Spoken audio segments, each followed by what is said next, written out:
trajetória de Eda Maria Vargas foi amplamente reconhecida pela grande mídia. Veículos de imprensa escrita, televisão aberta e telejornais de alcance nacional, como a TV Globo, o Jornal Nacional, prestaram homenagem à eterna Miss Universo 1963, relembrando a sua importância histórica e seu papel de projeção do Brasil no cenário internacional.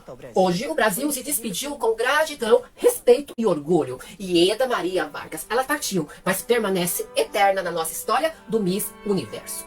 Na memória do país, como farol para tantas outras mulheres que sonham e acreditam em ousar ir além. Em nome de todos os nossos seguidores aqui no canal, obrigada, Eda. Sua coroa é para sempre.